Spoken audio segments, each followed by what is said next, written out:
How the hell are you doing out there? Welcome to the Adam and Ryan Show. Minus Ryan today.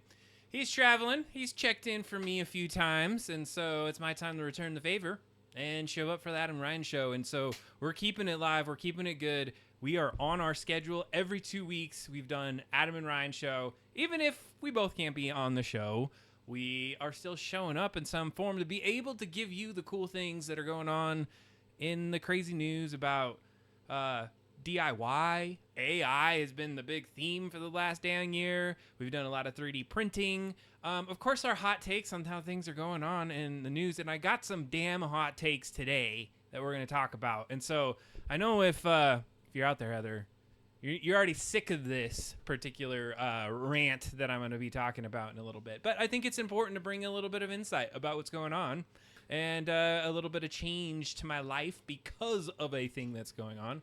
We'll talk about that. So also had a friend reach out. They needed some help with some potential 3D printing. So we're going to work on that today. Well, it's not potential. It is. And we're going to be printing off some Sea of Thieves logos. So it's going to be pretty fun. We're going to go and play with some 3D printed. Well, it's interesting. We'll talk about this in a second. But we got to get these logos. And I don't want to I'm not sure if I'm supposed to talk about it. It's not like anybody that watches my friend's show is going to watch this show and be able to be tipped off as to what this thing is that we're doing. But we're going to go and do that in a little bit. So, hey, babe, thanks for joining me today. I know that you're not into the streaming world as much. You like to participate. You're number one fan, so you got to show up there. That's why you couldn't be sitting next to me today. That's okay. I can talk. I talk a lot. But you know what? I try to be a good person where I listen a lot as well. One of the things that one of my friends out in Arkansas gave me an insight about is, and I feel like this is an anecdote or a mantra or something that's been out there, is like, you know why we have 2 ears and 1 mouth? So we could listen twice as much. And that's good. But tonight, you're not here just to talk. I'm here to talk to you all. And that's what we're going to do. And guess what? I got my my refill on my whiskeys tonight. So I haven't even started drinking at all. I have 3 LaCroix, my favorite drink of choice. And honestly, the Pamplemousse, which is the top flavor in my favorite flavor. And if you'll notice, the screen is a little, camera is a little canted. You get to see my big Game Boy in the background here. I thought that was pretty cool. So what we're going to jump into is a couple things regarding 3D printing. And if you remember also from the past pieces that we've been working on the video game, well, not video game, but the AI-driven board game that we've been working on for quite a few months now, I think, at this point. I think since at least the beginning of this year that we've been doing that. So that's a few months, right? And we're really excited because we got it to a really good place. And then interestingly enough, we went ahead and played some other board games. My son and I have been playing Labyrinth, and we went and got a new version called Labyrinth Team Edition. So I'm going to talk a little bit about Labyrinth Team Edition tonight. And then I think that's going to be a good enough a show for everyone. I mean, we're talking about Adam's rants. We're jumping into a lot of the 3D printing pieces, and then we're going to jump in to some of the game discussions. And I have some meeples that Midjourney made. It was like an off-camera kind of thing to get there, but I'll show you in Midjourney, and I'll show you the ones that we picked out. So Ryan and I had a quick conversation back and forth, and so I think right about now he's either landing his plane or he's driving back home or something's happened right now. So I'm not sure he's out there listening, but if he is, he has already seen some of these meeples, and if you join us on our Discord, you can see those too. So pretty fun stuff as we get going. So top of the show, why am I pissed off? Why is there some angst right here? All right, so I'm 42, right? So I got some age on me right now, and about I think it was 11, 12 years ago, I joined this little website called Reddit. And so if you know what Reddit is, you may have heard of Reddit. It's a site that aggregates articles, insights, news, and you have people commenting, upvoting, downvoting, doing all this kind of fun stuff. And it was a really cool community. And it's been something that I've been part of for over 11 years. Mostly contribute on the comment side. Some of my postings aren't as cool. I never made it to the top or front page on some of my stuff, but I posted some 3D printing, did the glasses. I put some of the things in there. Interestingly enough, I found myself on relationship advice quite a bit for whatever reason. Kind of like, I don't know. It's like one of those things you get to watch other people's lives and you see where they're maybe making mistakes and you give some advice or insights and then get downvoted to hell or upvoted because you had some good insights. Most of the time I had some decent upvotes, and other times I feel like I helped some people behind the scenes, chit-chatted. But that was the point. It was a good community. It was great to be able to be there, interface with different folks, put your feed together such that you'd be able to look at things that you like. 3D printing, a big one. AI, of course. News. It's like a doom scroll for news. Everything that you want to keep up with. And so I'm kind of currently feeling this FOMO for the news, for the Reddit. But here's the reason why. Is that progressively over the last couple years, there's been some changes, some bad leadership, honestly, at the Reddit headquarters. And they made some changes. So, maybe this is old curmudgeon-y kind of Adam, but there seems to be a bunch of old curmudgeon-y people like myself out there that feels the same. But the general gist of the debate, if you're following, is that Reddit has a thing called an API. We're not going to go into the details of the technology, but essentially this is a way for someone, like a developer on the outside, to go in and get the data from Reddit and be able to display it in an app. And why is that important? Well, Reddit really didn't do a great job at making their app, and being on your computer, being Redditor, yeah, it's great. It works. It's fun. That works well. Well, and then they changed their interface, and that kind of PO'd some people because it didn't look as like the old version. So they have this old .reddit that's out there. So some changes that were happening there, and of course, you have to develop as your website and doing things like that. But the whole point, it's based on users. It's based on community. It's based on these free the moderators that are going out there, and they're looking at all the posts that happen in these different subreddits and all the rules that they go in, and they make sure there's good community and there's good conversations as people are kind of following some level of rules. And what was happening, though, was that these mods needed some additional tools. Also, from an accessibility side, people needed some additional tools. They needed better ways for blind people to be able to experience Reddit, or there might be other kind of accessibility features that were necessary. Long story short, developers on the outside were able to develop some really cool tools that uses that API, grabs that Reddit information, and is able to use it in their app. Now, it also developed some additional apps out there, 2 of them, really big name ones. On iOS, if you're in the Apple environment, it's called Apollo. One of the big ones, the one that I personally use, is called Riff, or Reddit is Fun. That's on Android. And essentially what happened is they basically had these business models where they would, not get a lot of money from their apps. And again, there's about 10% of Reddit would use these third-party apps to be able to connect into that data and be able to do some of the work there. Well, what was happening is they wanted to shut down that API, or really kind of shut down those third-party apps, because they're really pushing to make Reddit an IPO, make it public. And so they wanted to kind of shore it up like it's this social network that's saleable and all this thing. And so what they did is they jacked the price up of using that API for those third-party apps to exorbitant rates, ridiculous rates that make you not want to be part of that API development. You just jump out as a third-party developer. And so because of that, pissed a lot of people off, pissed off a lot of the people that have been there a while, myself included. And so there's been this protest going on where they've shut down some of the different pieces of Reddit. They've been able to, certain mods, turn them private on certain ones. And it starts to shut down a lot of what made the internet work, because Reddit was so open and it was about the community. It was about sharing. It was like the front page of the internet. And so this dude that is the current CEO, this Spez dude, he fucked up multiple times.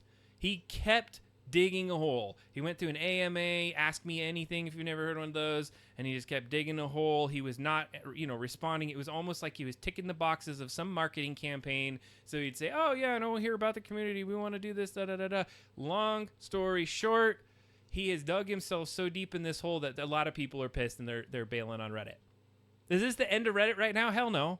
Reddit is going to be there Yeah, he definitely needs to listen to some leadership podcasts there. But one of the things that's happening right now is Reddit is not going to shut down. I told you about 10% or so use that API, those third-party apps, to be able to connect in there. There's a whole bunch of people oblivious. So, like, why the hell is Reddit shutting down in certain ways? But what they don't realize is that 10% that was using it was a lot of those long-term mods, some of the older folks that have been in there, myself, using those third-party apps for quite a bit of time. And so, for me, Reddit was this app that I've been using. And I'm talking about using it for hours, daily, for 10 years, 11 years here. So this is my main way I get news. This is the way I interact with other people online. I have no other social medias other than a couple for the Double Drop Down channel. And so when they went dark on some of these mods on some of these subreddits in protest, you know, it kind of made me say, screw this. I'm not going to be going on there. And the thing is, my Reddit app, the RIF app that's on an Android, it's going away June 30th. It's gone. And so my only alternative is go on the computer or bring it up on my cell phone in this really subpar experience, or use their shitty app and not have a great time. But on principle, I can't go back to that. I can't go back to this guy that's going to just be shooting this community downhill. And right now it's obvious. They just want to do a money grab. The whole point of it was building community, being able to interface with other people. And now I don't have that. So I'm currently on a quest to find the replacement. There's not been a big replacement, and this isn't the first time this kind of thing has happened to different websites. Actually, how Reddit got its start, there was this place called Digg, D-I-G-G, and they made some really bad decisions, and everyone bailed out and got into Reddit, and that's how it got so big. So I think Spez is really screwing over his core kind of people that are going to keep this going. And so what's going to happen is you're going to get a lot of people that probably dip out. It's not going to have as high as quality, and hopefully we're going to have some other options. So that is my rant. Welcome to the show. If you have just joined us, yeah, Digg. If you know, Digg is still around, if you will. There was another one called, was it called Fark? I think it was called Fark. Well, there's that one as well. So what is the alternatives? Okay, let's talk about that, because I actually have been thinking about what could we potentially do. And so there are two kind of things. There's a thing called a Fediverse, and it's not actually a place, so to speak. It's a concept. So Reddit is a single conglomerate of just like, this is the thing, and all of the data goes in here, and they have to run the service and do that. Fediverse is federated little micro communities that are all hosted in different spaces, so that, you know, one of them might go down, but it doesn't take the whole site down. And they have a very similar kind of what would you say, feel to being able to have a community. So some of these things, there is not one out there, though. There is not one that everyone that is on Reddit wants to bail to and go and check that out. So as I go on my quest, I've got it down to kind of two. The first one, let's go ahead and get on some screens here, is called Tildes. Tildes, I think I said that right. Now, here's the interesting thing about Tildes. I cannot log in, and I cannot create an account right now. All you can do if you go to tildes.net is read it, and it looks similar to Reddit, actually a lot more simpler. And as you would see, they had little tildes in front of all their groups and all their discussion points. But the whole idea behind Tildes is that it has good conversations, and they're really trying to grow the community in a very, very small and calculated way. And so I kind of attracted to this. As I start reading through this, really insightful comments and discussion postings and ways that you can read it. And so, for instance, you already can see people are already talking about some of the crap that's going on Reddit as they start to try to get into these other areas. So Reddit CEO pledges not to force subreddits to reopen. And then within 15 minutes of him saying this, admin team then immediately threatens moderators to close their subreddits with removal. So it's a bunch of BS. There's a lot of crazy drama that's going on behind the scenes. And the guy's getting kind of, he's like, whatever. It's like, it's going to come back, you know, soon. But the thing is he wouldn't be so pissed off and freaking out right now if there wasn't some issue with all this, the shutdowns of what's going on. But to keep this on the Tildes side of the house, similar thing, you click into an article, you have some threaded comments below, you have obviously people's names, and you can read through things. So what I've been doing is I've been just, all I can really do is lurk. You start as a lurker. How do you get to this site? How do you get added? You gotta know someone that gives you an invite. And they don't just give invites to everyone all the time. You basically have the community that grows the community. And so it's like very slowly trying to grow it. They're not going to go and take in these refugees from Reddit. So if you have a Tildes account and you're willing to hand me over an invite, I would appreciate that. But you know what? I'm patient. I can read. I can lurk for a while. I can understand the community as we go along. Now, I mentioned there was a second alternative. There was something else that we can look at, and it is Kbin. So it isn't necessarily a site so much. It's like it's an aggregator of all those federated different communities we were talking about there. Very similar feeling to that of like Reddit and the Tildes that we just looked at. So, of course, these are growing communities. They're not going to be as robust and have the millions of users that a Reddit would have. But you know what? If I can turn myself into that and I can start to leverage some of these. Now, I do have an account on Kbin because they don't put any kind of restrictions on it, but it's going to be a little looser on the communities and what you're going to see on here. So as you start to look through some of these pieces, it's not the experience that I'm used to with kind of the Reddit piece, but has some similarities, something that I can work on. And so as we start to go down that path, that is the two areas that I'm going to be looking at. Not too impressed with how Reddit has been on the decline, so I'm going to have to extricate myself from there and not use Reddit. I had to literally take the app off my phone because I was just reflexively hitting the freaking app, so I feel like I'm giving up on an addiction right now. I'm trying to go cold turkey with Reddit, and I don't know, maybe I'm trying to do something else and fill that hole with this. So up to this point, it's been hard. I'm not going to even lie, because I feel like I'm missing out. I'm missing out on some of the things. There's some good communities in there. There's some really good conversations. So it is my hope that I continue on in the future with some of these other communities that are out there. Pretty fun. Hell yeah, I have the Adam, the Reddit sweats. You know what, though? Before the whole shutdown of the subreddits and everything, I had one more Reddit kind of posting that I was going to share tonight, and it goes with the theme of the show, because you've noticed that the last couple of shows I always had to bring in some kind of weird AI video. Well, I think the first one was eating spaghetti. We had one with dogs that was pretty creepy last time. Well, this next one isn't creepy as much as it is like, holy crap, what is it going to be like as we start to build movies and entertainment in the future? And is it going to democratize the idea of movie making in a way that's pretty interesting? So I'm going to go ahead and pivot to that right away, because we're already on here. Let me take my name key off. We don't need to see my name on there. But we're going to watch this quick video. I was impressed. And so to preface it, essentially, we've been using AI to create imagery. We've been using AI to create textual content, language models out there, and you can now do it also with like text to video or video kind of generated content. So what I'm about to show you is this guy that was able to use a very quick video of himself, and I'm sure there's a little bit of I don't know, manipulation behind the scenes to make this look like this. It's like a potato version quality video, but we're going to take a look at it and see what it has to do. So text to video Gen 2 AI. I don't know why it's text to video. I don't see how that could be that way. But let's take a look. Let's see what this looks like. Oh, I don't know if there's supposed to be sound. But that's okay. What you're seeing here is this is a guy walking through here, snapping his fingers and being able to change into these different versions of AI created video. And you can see some interesting things. I think that's about it. His arm was not the best in there.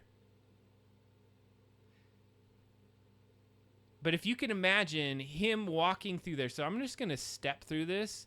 The hands, maybe not as great right there.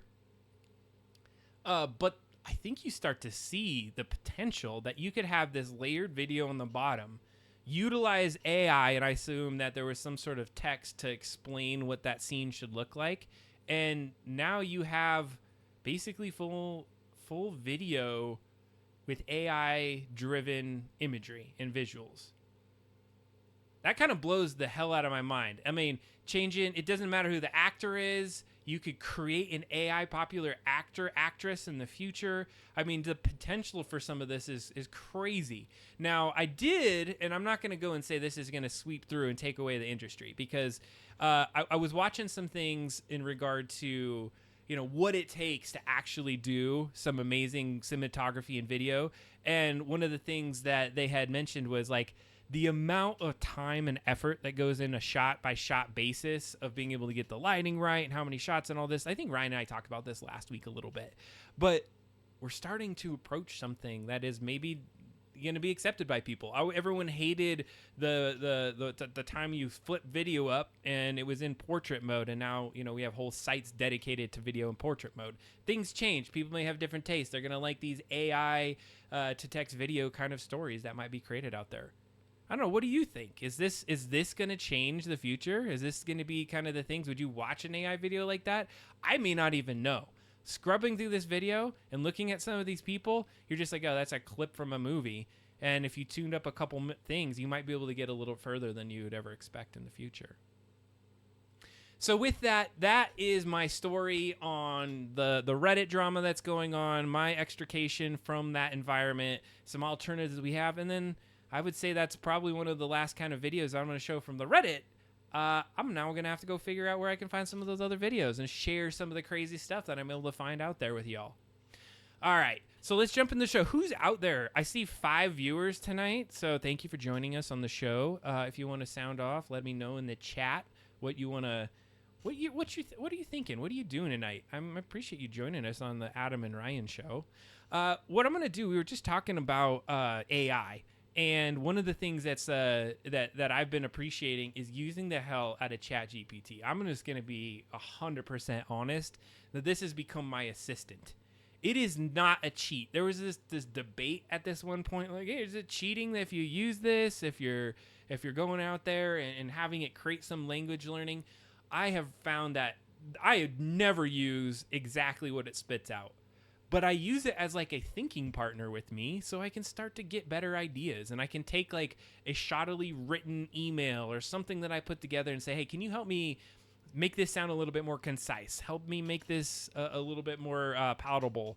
And sure enough, the damn thing works. It does a great job at being that assistant out there. And so I just wanted to show off a couple quick things that they've done to update it. What you can see right here is they have added little button so you can hide that chat. Now I don't have to have a little thing over to the side that hides my my chats, my prior chats with that. So you could see there's some interesting things that I had been searching before. Some of these things, the names that come off of it are 100% not what I was actually talking about. Like nitric acid semi-crash. I just was figuring out what happens when that happened. There was a buddy that's in Arizona and had a nitric acid semi-carrying device crash, and it was like just in eye shot of where he lived, and they were evacuating. So I was like, I couldn't find anything online about it. This gave me some insights of what you can look at. So things that were, this is back to February. I'm not going to even scroll up to where I'm at now because I don't feel like I want to share. I don't want to give my secret sauce out of there. But what I've been using mostly is GPT-4, and I've been using some of the tips and tricks that we've shared on the stream before. Putting yourself in a role. So you are this kind of a role, ChatGPT, and I need you to respond in this kind of manner. And let's do this, this, this, and this. And I really get some amazing results that I then take. And I usually rehash it myself, use my human side, and make it sound a lot better and a lot more human. And then I might even run it in a second or a third time, and I start to get to something that starts to make a lot more sense. And so that's the way I use it. Sometimes I just ask it questions. It's like I'm talking back and forth for someone and get some ideas. The hard part is trusting the content that might come back on it. But for the most part, I don't use it to gain new content. I just use my content that I put it in there and structure it out to be something that's really good. So when we talk about AI, though, we're not going to do too much with ChatGPT today. We did work on building the game content with ChatGPT, and so that was really awesome. So I want to transition to that because I want to talk a little bit about the game content, and then we're going to get into our first activity of the night. And that's to create some Sea of Thieves logos for Kylia. So she is one of my Twitch stream buddies out there, and she's going to be needing these things. Actually, did she respond? I need to check. Hold on just a second. She has not responded to me in terms of what she needs in terms of size. So we're going to just have to do it off of the cuff, which is fine. We already talked this morning, so I have a general idea of what we're going to need to do with this. But let's do this first. I wanted to show you what Midjourney was doing for the meeples. This is a sneak peek of the meeples.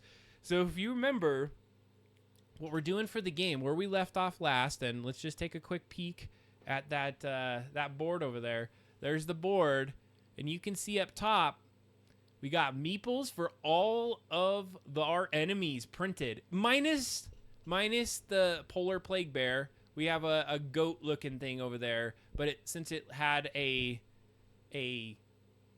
all fours animal look, we've been using it as the meeple. But we're pretty much a print for the meeple. I feel like I should go back there really quick. Let's go back to that board game. All right, so back here on the board game, let me go ahead and switch to this. Let's see if this works. Oh, no, it doesn't. We're going to fix that in just a second. So what we have back here on this board, though, is the board game itself. So here's those meeples I was talking about, the various meeples that we've been creating. So they're not really a polar plague bear, but it's going to be good enough for now.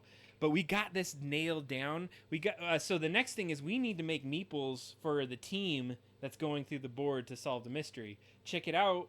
We got the sleigh that can come apart and you can put it together. I'm not sure I'm going to use this exact sleigh. We just needed to get a version of what you're going to build. So there would be 4 parts to the sleigh, or maybe we would have some parts that you need to collect on that sleigh. Now let's see here. I'm trying to turn on the camera if you're wondering what I'm doing.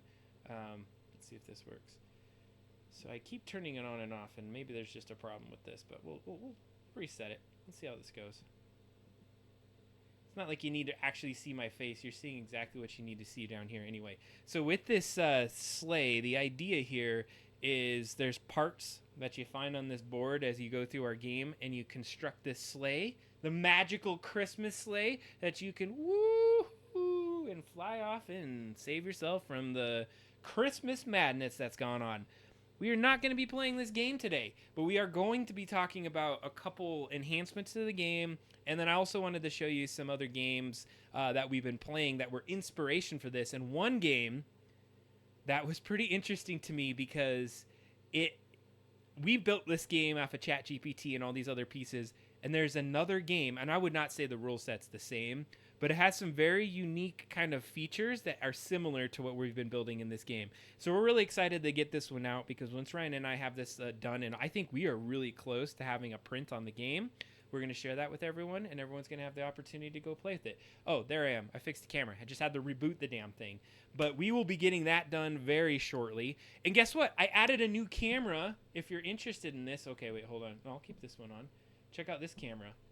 Well, that's not new. This camera. It's the behind the scenes. You get to see behind the printer now as we start to build our 3D prints. Before, you didn't have really a good print of that, or a good angle of that. So when we check in on the printer, not only could you see the printer from the back, but you'll be able to see the close-up view. So cool things ahead as we continue our journey on the stream tonight. But one of the first things we need to do is I need to switch this back so that we are on the right page, and I'm going back to the other side. Okay. So with the meeples that we were just seeing in the back, the 4 that were in the little sleigh, is we liked those meeples, but the problem was, like, those other meeples, the enemy meeples, the monster meeples, those were sweet. They had, like, really cool silhouettes. They were awesome. You were with us as we created that. Ryan used his ninja magic with his Adobe, and he was able to do some amazing things with that. And so what we're going to do is we wanted to create all our meeples that were our characters using AI. And you got to give credit to Michael, because he was the one that gave us the idea for the item meeples. And so we're going to take the concept that meeples can carry items, but we also wanted to create the meeples in our AI kind of areas. So here are the outputs of AI. These are AI. This is crazy. Look how good these silhouettes are on these things.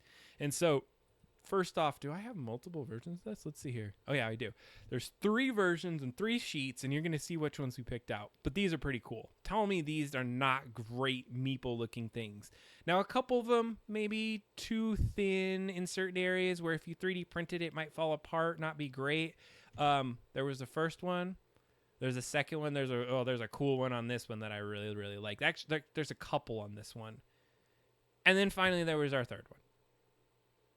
So we used these meeple sets, and we're going to pick out a diverse set of awesome meeples we're going to be using. And then we're going to have to figure out how to hold some things. And what are they going to hold? What would a meeple in a crazy snow sci-fi horror Christmas story be holding and being able to take over to build that sleigh? Those are questions that will be answered. I cannot drive too far ahead without Ryan, my colleague, my buddy. We got Michael. He's here. Help us out. He's been a big help. Everyone else is Stealth Mouse as well. We have had the light snake that came out of Stealth Mouse. So we are going to be working on those meeples maybe at the end here. But before we do that, we got to transition because we got a job. We got a job on our hands tonight. And that job is from Kylia. So Kylia is a friend. Actually, I've never met her in person. I've only seen her on stream. She is a Twitch stream buddy, and I know her from one of my friends. And so she reached out this morning and said, hold on a second. I know you don't have anything on the screen. That's okay. I'm going to pull this out. She had a little chat this morning. She's like, hey, I'm doing this project. So if you are a Kylia watcher, you're gonna go to this thing. I feel like I'm showing off what she's doing, so I'm gonna try to keep this brief. But basically, she's doing a project that requires some level of the Sea of Thieves logo to be added to a project that she's doing. Oh shoot, I just kind of showed it off. So to be added to this project, so she can give it away to some of her friends. Oh, there she is. Hey, welcome to the stream.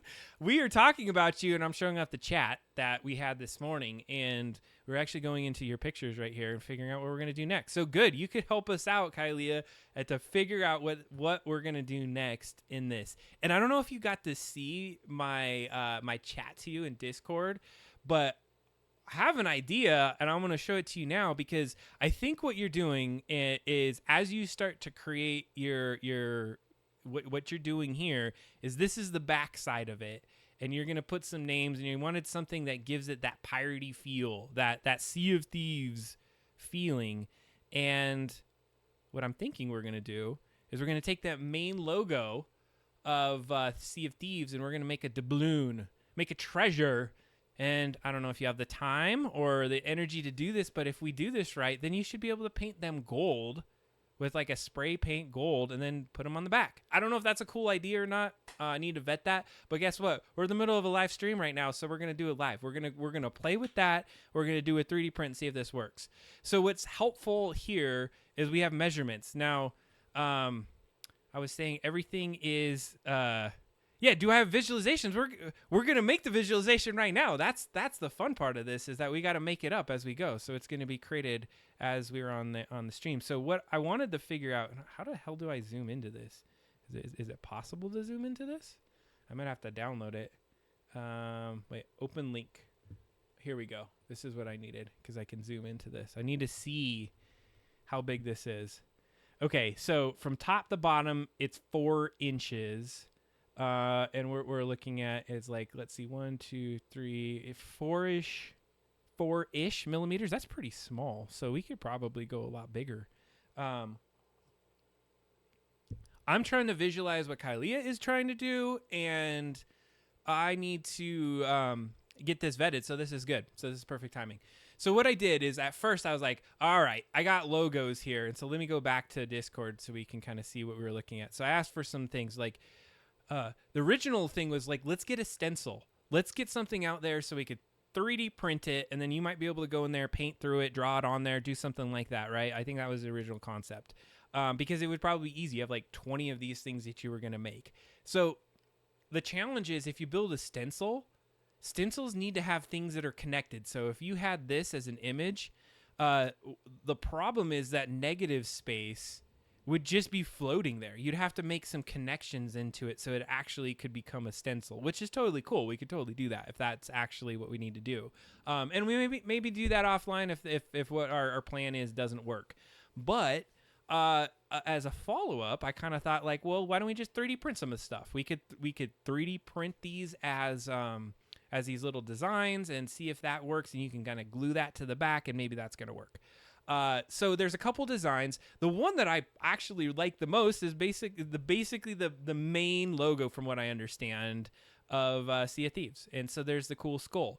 Now, I could see that one of the challenges with something like this might be that if it's a stencil, you would have so much trouble trying to get this into a stencil because there's all this negative space that's just floating out there. So the only way to really do that is you'd have to have kind of a base, and then you build it up a little bit. And so let's go and do that now. So at first I was like, all right, I got to take this, do the Photoshop thing, get it cleaned up, and then I can go vectorize it and I can do all that work. And I was like, wait a second. Sea of Thieves is popular as hell. There's got to be people that have already done 3D printed things of this. And of course there were. So what I wanted to think about right now is, first of all, we got to select maybe one or two designs, and we could do multiple designs. That works as well. But I think we could try this one first, but at the size that we're trying to do this one, it may not look as pretty as we would want it to look. But we're going to go through the journey of how I would make this. But one of the ways that you do it is what you saw on last stream. So if you want to check it out, go look at the VOD on how we take a image that you just take offline or off of one of our AI kind of things, and how you can kind of move on that. Or you can go online and say who's already done the work and created some of the things that we needed to do. So one of the first things, I'm not a big fan of Thingiverse, but guess what? Thingiverse happened to have the object that I wanted on there. So we got a Sea of Thieves object. Let me see if I can get this to show it in 3D. It's another reason I'm not a big fan of I don't know what the hell it's doing right now. It's flipping out on me. Anything that would fit between the planks on the back. Like, you just don't want it to show through. Is that what I'm hearing? It has to be exactly on the plank itself, or can it be so here's the logo, by the way. I mean, it looks pretty cool. So let me take my idea to fruition. We'll see if this works, and we'll go from here. So what I'm going to do is, I was going to go and create this and use all the crazy photoshopping and things like that, but we're going to cut through all of that, and we're going to jump right to having a 3D printable object. And then I'm going to use my ghetto Tinkercad to make this work. So if I scroll down, where the hell is it? It's down here. Thing files. There's only one of them. Cool. Let's download it.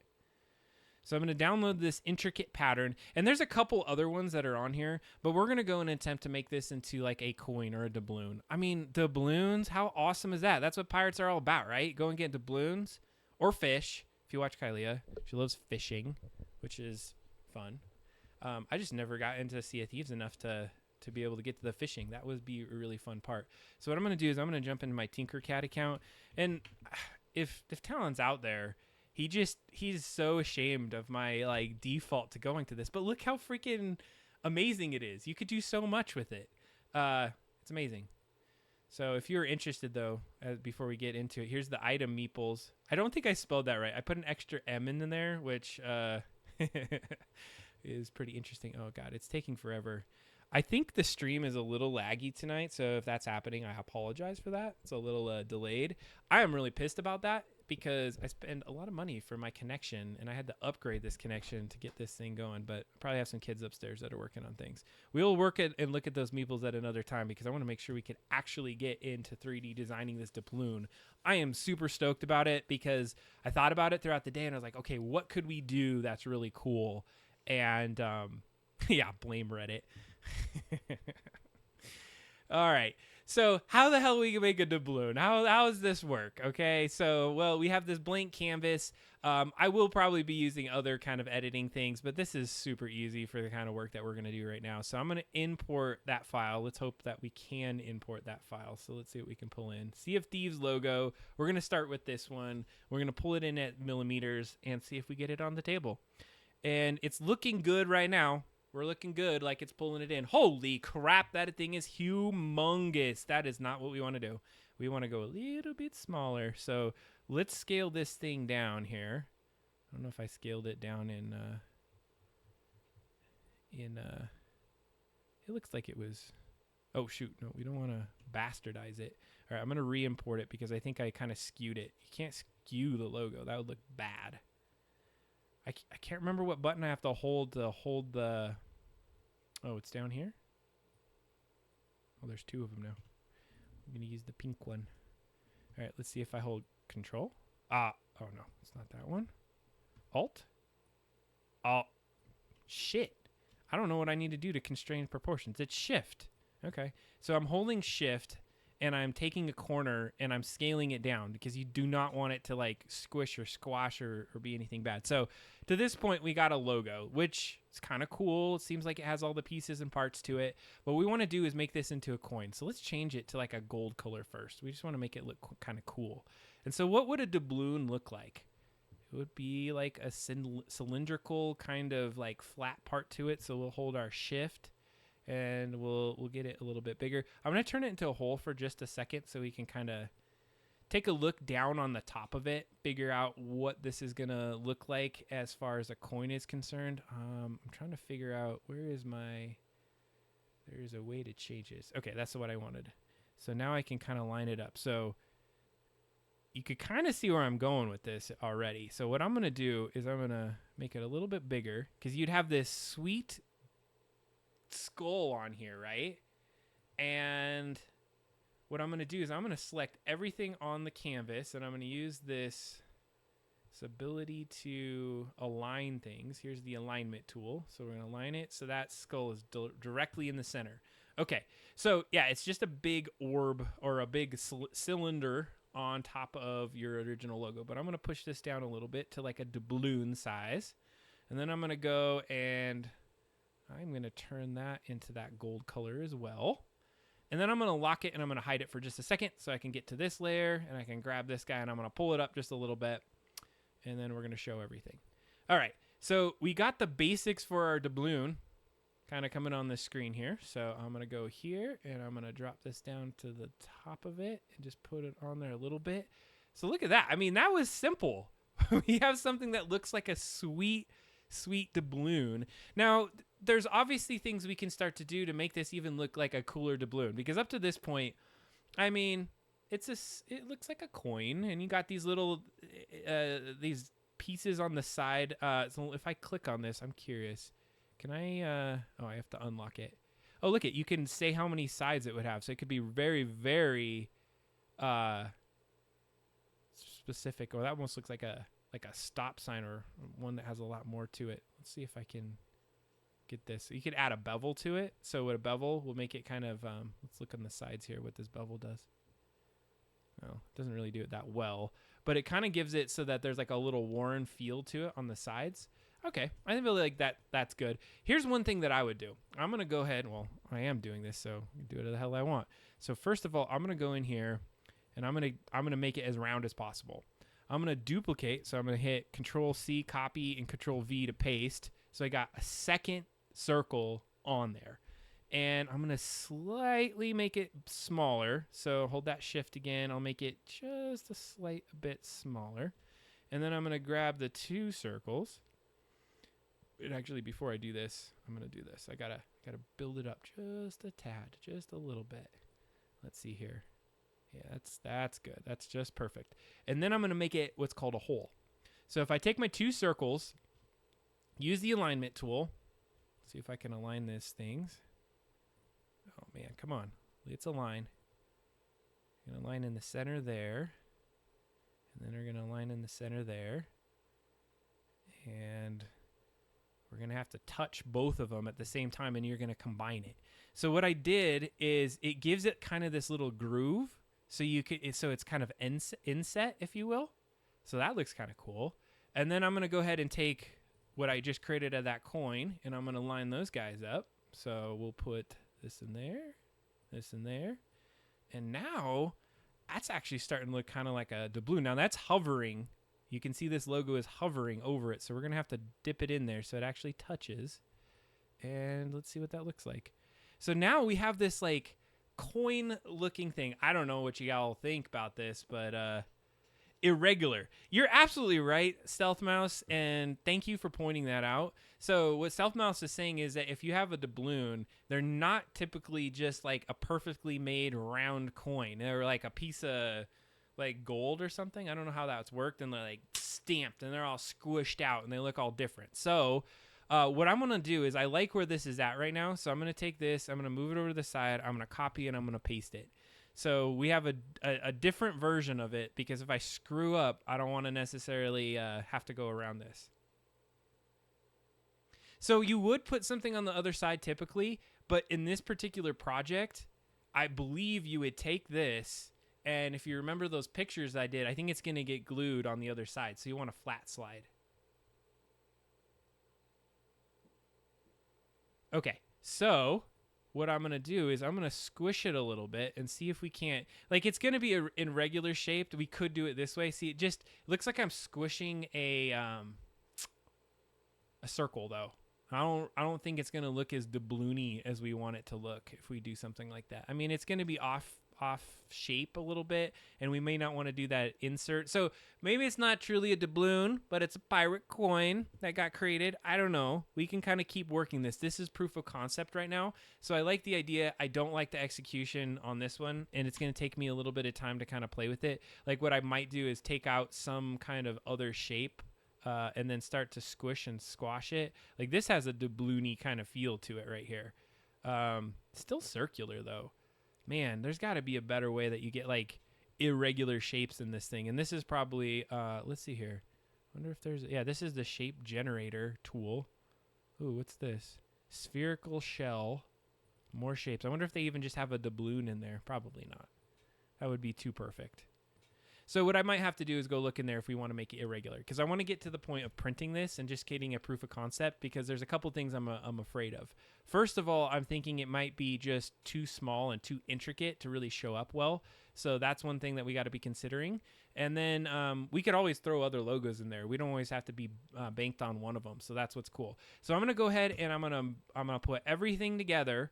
So we have one solid printable object, and we're going to acknowledge that we could be a little bit better. We could probably make it more doubloony as we go. And now we want to size it. We know the sizing of that board was what, 4 inches one way and then 6 inches another way.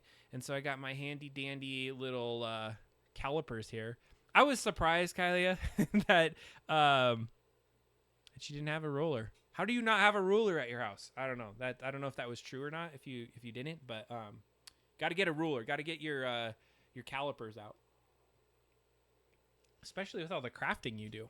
Okay, so let's see here. We were saying it was 1, 2, 3, 4. That's really small. I'm gonna make this bigger. I'm gonna make it like, let's see here. 1, 2, 3, maybe 4. Maybe 4 would be okay. All right, let's give it a try. So we're going to do this about 50 by 50. Let's see here. 105. Okay, that's perfect. 50 there, 50 there.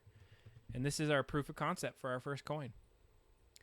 So what we got to do is we got to spit it out as an STL. So I love Tinkercad. It's just super cool. You get to do all these like fun little things quickly with it. I gotta say, like, I do enjoy the Fusion 360, and then apparently there's this thing called FreeCAD that's out there that we're gonna work on. Yeah, you could. I don't want to overtake your awesome designs and how you want to do this, but if this works, let me know. And then the other thing is, if you have other logos, like let's say you have like what do you call those? Shoot, I feel like I'm showing my age here. I can't remember what the hell they're called. Like groupings of people that are very specific to their type. Like if you had logos of this group and that group. God, what is that called? Somebody call it out if you remember it. But anyways, it's like squads. It's there's a word for it. Rhino's here to help me. All right, we got this already out. One of the first things I got to do is I got to prep it for print though. Got to go throw it in another application. I have this vision of this one that you get this like spray paint from what do you call it, Lowe's or Home Depot or something like that, and it's the gold kind. Man, this would look so cool on gold. So let's import our desktop SOT. Look at that. Look at this coin. So I'm gonna print it white is what I'm gonna do. That way it's very paintable. And what do I got on there? I got white and I got pet G. So let's see what kind of settings we're gonna use. We're gonna use a 37% infill. If you watched the last stream, 37 for Clerks. If you don't know what that means, go watch Clerks. Okay, so we're gonna get that. That looks good. Prepare to print, pet G, and says it has support structures. No, we don't need support structures for this. Yeah. All right. Actually, okay, let's look at this. Let's see if this is gonna work. We're gonna go drop in by the layers. It doesn't look terrible. It honestly doesn't. It has the logo. It's 58 minutes. If I can hang on and stream for 58 minutes, we'll have a proof of concept ready to go. Let's save this to disk. Save it to my drive here. And we're going to have our Sea of Thieves coin. I'm going to call it coin because I feel like if I say doubloon, it's not true to what it is. But there we go. We got our Sea of Thieves coin. We got one of them. And we're saving it out.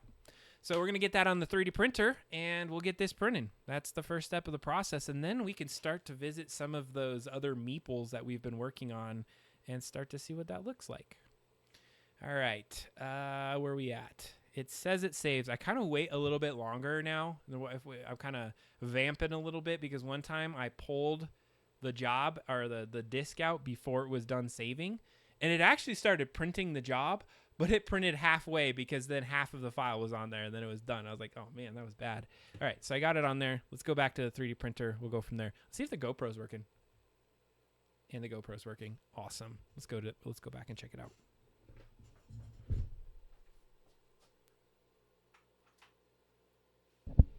The GoPro was working for 20 seconds and then it cut out for whatever reason. So Elgato, screw you. You've been screwing me up, but that's okay. We're going to put it on this other print view for a second and we're going to go from here. And so actually we'll go from this one. It'll be better if I do this one. I got to get used to my buttons on my Stream Deck. I changed up my button set and so I'm confused as to which ones I'm going to use. So what we're got to do is we got to level this bed here.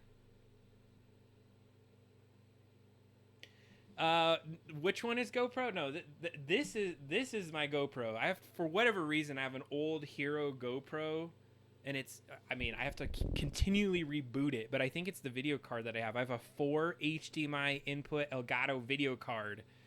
Gosh. And it's not as good as I thought it would be. I got it on discount. But what we're going to do is we're going to go over to the print cam, and I want you to be able to see. I guess I don't know why. See, I did it. It's the same thing. I'm going the same path every time. So what you're about to see in the upper left-hand corner is, if it focuses, you're going to see this screen. Those are my fingers. I actually have like so many cameras on every other part. So if you're ever wondering what the hell's going on, in that upper hand side, let me see if I get my pop-up. There's my pop-up. There's so many cameras in here. I try to do this. I try to do some good things. So I'm going to move this camera this way, and you can kind of see what I'm doing over here. So I am in front of the 3D printer now. And in the upper left-hand corner, we have the printout, or at least the screen on the printer. And I'm not going to give you a full demo here. But one of the first things that I want to do is I want to level this thing. And so it's going to go through a leveling process. And so I just kick that off. And what it's going to do, it's going to send this little probe down, and it's going to go and check a bunch of little areas on my bed and see how well it is leveled.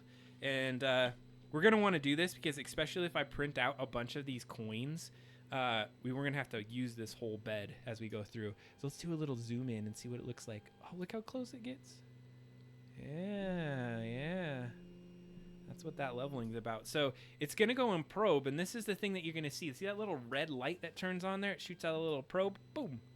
Kind of checks it out. So it's going to check 9 points across this bed.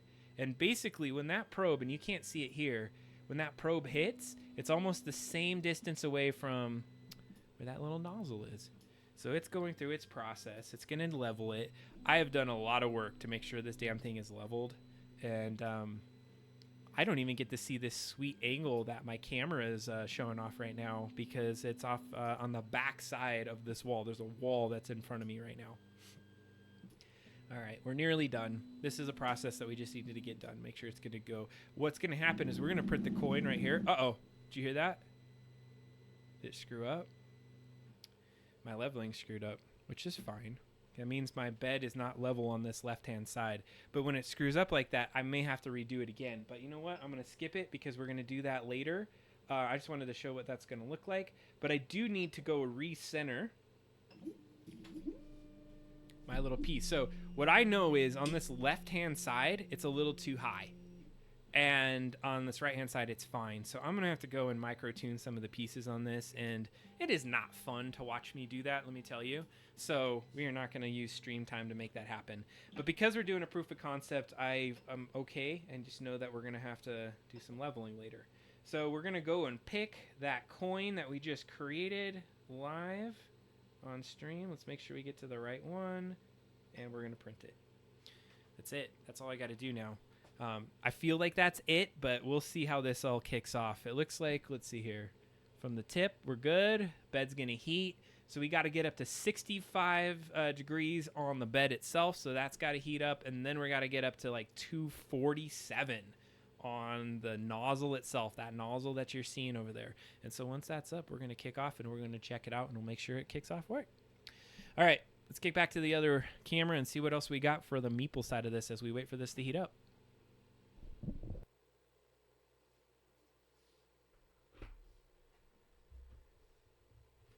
What makes it not level? Good question. It's actually, think about it like this. So you got this 3D printer and it's going to be moving around. You saw that head moving around a bunch. It's going to shake the machine. It's going to loosen certain parts and pieces. Sometimes you run the thing for over 24, 48 hours, and that constant running of it, it's going to slowly unlevel that bed. So the bed is what's moving back and forth, and then the nozzle is going from left to right or right to left, however you want to say that. And then it's also going up and down. So there's the Z, X, Y, and axis. There's a lot of movement on there. And when we talk about leveling, there's a lot of people that might think, oh, that little thing with the bubble in it, and you level it. That is 100% not what that is. That is not even very accurate leveling. We are talking to microns leveling. It's pretty interesting. Yeah, I think so. I think like how your car gets out of alignment. You hit certain bumps or certain things are going on, and you would know very much about that. So that's awesome. Probably like that. I don't know. I would think so. And I got a cheaper printer, I'll be honest with you. This is a Creality CR10S, and I have done super amount of modding on it to even get it to the level that you're seeing right now. Let's see if my GoPro camera is even working. You can kind of see my 3D printer from this angle. There's a bunch of other bullshit in the way of my camera right now, but I'm going to point out something over here.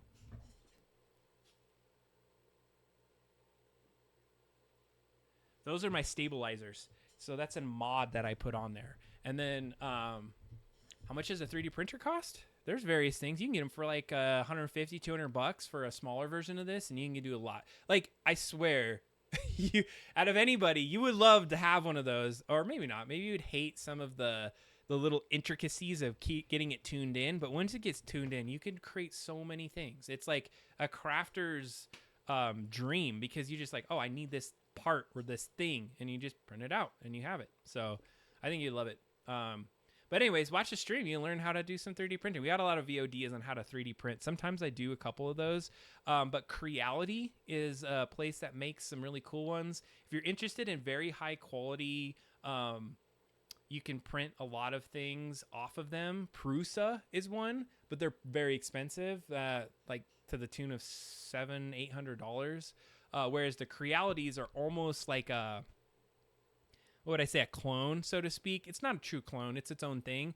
But they're really well made. They actually seemingly last pretty long. I actually have Creality farms at work that I have I helped launch an innovation lab that has some 3D printers, and Talon, who's in the chat sometimes and joins us, helped to launch that fully. And so sometimes we'll be just having 3D printers running 24/7 and creating all kinds of parts and pieces. People help build their helmets. They build all kinds of cosplay stuff. So if you're into big cosplay, you could build entire costumes with it. Super cool. All right. So with that, as we wait for that thing to heat up, What I wanted to quickly do is show you the cool meeples that we've been looking at and what we've been building. I got some big old eyes on there. Yeah, I'm telling you, if you're into cosplay and you want to do some crazy stuff, there's so much you can do with 3D printing. There's a big cadre of folks that are out there that will do full on like Star Wars suits, or like a big one would be the Iron Man suits, or anything you can think about. One of the ones I want to do is the Dead Space suit. I think that one would be so sweet, except the helmet itself takes a lot of parts and pieces. But then you can kind of make up your own things. You go and figure out like parts and pieces that you want to generate and you create. And that software you saw me using earlier, that Tinkercad, that's a free software online. You can do some things from it. And there's some other free ones out there as well. But it does take some time and learning to get to do your own modeling. But if you want to just 3D print things other people have modeled, there's plenty of space for that. There's a lot of communities that share a lot of things out there. So if you're interested, I will go and look something up online and show you like one of those communities. If you're like, hey, show me what cosplay for Sea of Thieves is. Oh, we should probably do that. I don't know if there's be any Sea of Thieves cosplay, but I bet you there is some stuff out there. But without me vamping too much, let's go and back to the meeples. And where the hell did I put them? Oh, yeah, there we are. All right, so you saw the meeple people from before. I'm going to show you the ones that we took down as the main ones. So if I go into this, yeah, those are things that are pretty amazing. James Bruton guy, there are so many people that make full costumes, and one of the cool things about it is if you start to get to that, what makes 3D printing really interesting is that you still have to have some of those other artistic and creative abilities. So you 3D print something and you could see the layer lines typically. And so you want to go in, you sand it, you put Bondo on it, you kind of create it to where it's really smooth and then paintable, and then you do the full 9 yards. Some people go and put fiber optics in there. They create a lot of cool stuff. But here we are back in our Chat GPT to Midjourney created meeples. So we used 2 AIs to get to this point, which I thought was cool. But let's go and reveal the ones that I think are really cool. I'm just going to point out some ones that we liked that were interesting, but we're not going to go with. This thing right here was like, what the hell is that thing, number one? That one was kind of creepy. This one looks like it was maybe from Last of Us, one of those moldy zombie things, but has some space boots and a nice little helmet. So that one's interesting. Some of these things have some crazy weaponry that I don't even know what the hell they are. But I did like Shovel Girl. Looks like she just has a shovel. That was a cool one. And then let's see here. There was this one. Looks like I don't know, like a ninja from a weird future or something like that. I don't know. Let's see on this one. There are some cool ones on this one as well. I like this one. This one with the 2 suitcases. That looks like a Fester, but kind of like skinnier and creepier. So pretty cool stuff. Here's the ones we picked, or at least some of the ones that we really liked. So first of all, just like the standard dude, just kind of hanging out there. We may not go with the standard guy, but that might be something we want to do. We want to have, of course, like a super diverse cast here. So we had some awesome female characters. I really like the horns on this one. This lady, or maybe it's not a lady, maybe it's whatever, but it looks awesome. I just like that silhouette. I'm not sure if these are arms and they're holding something to think about. This one just looked kind of interesting, like it could be holding something or, like stop. So there's one of them. One of my personal favorites was this one for whatever reason. It's like a samurai robot. Perfect timing. We're gonna go back to the 3D printer because we're getting ready to 3D print. It's squirting out some of the stuff. So we're gonna take a pause on the meeple and we're gonna watch this start off. Okay, one of the things I gotta do though is I gotta try to grab that filament. Oh, it's actually fine. We're good.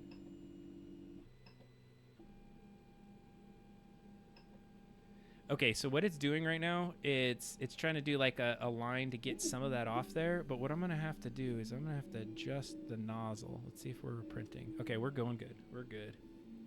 We're doing the circle right now. So if you see on the... Let's see if I can get this.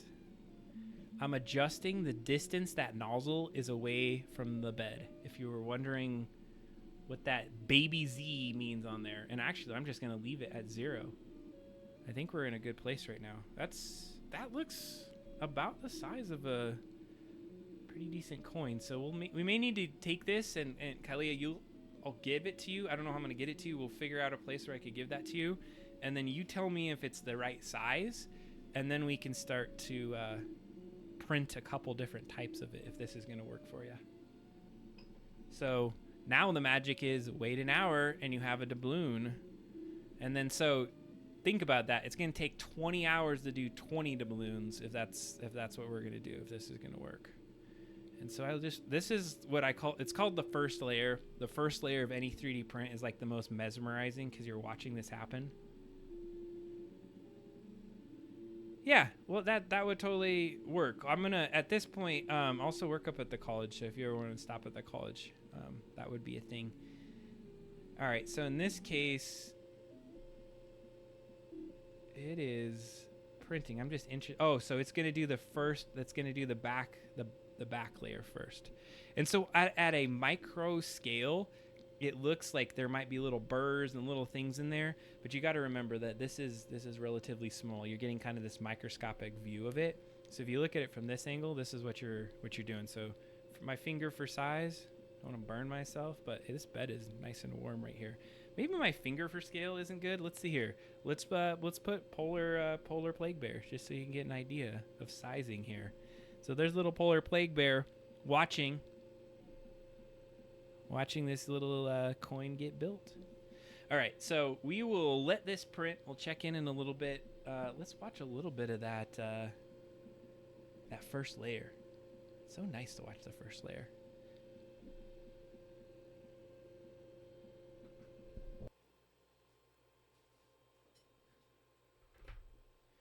All right.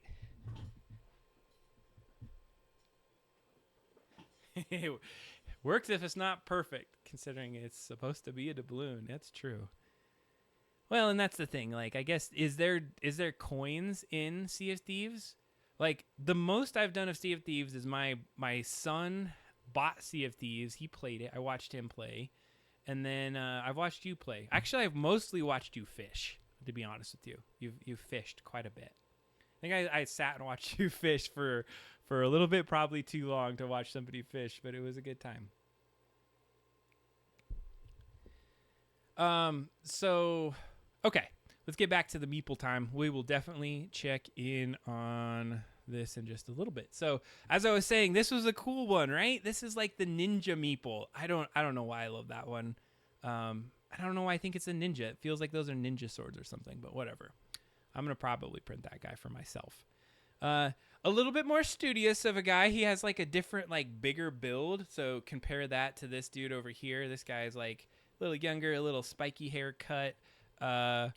This one, I don't know, kind of older, curly hair. Reminds me of a silhouette of my grandfather, actually, interestingly enough. All right, we get to this one. This one starts to get a little bit more unique. I definitely like the character, and interesting. Look at the bottom. They are already set up on little platforms and everything. I couldn't believe it was like so perfect. The female character looks fine, pretty typical female. But what I was trying to think of too is like, how does this fit into the theme? What have we been doing? We've been creating this dinner party to celebrate this great achievement of Dr. Snow. Wait, is it Dr. Snow? Dr. Frost. And as Dr. Frost is having this thing, of course, Christmas magic gets unleashed, and there's a whole bunch of unholy hell and sci-fi horror that's going to happen. So my thought was, you're in dinner clothes. You're celebrating, right? So it kind of fits the theme. You're in a dress, and this guy is in a suit.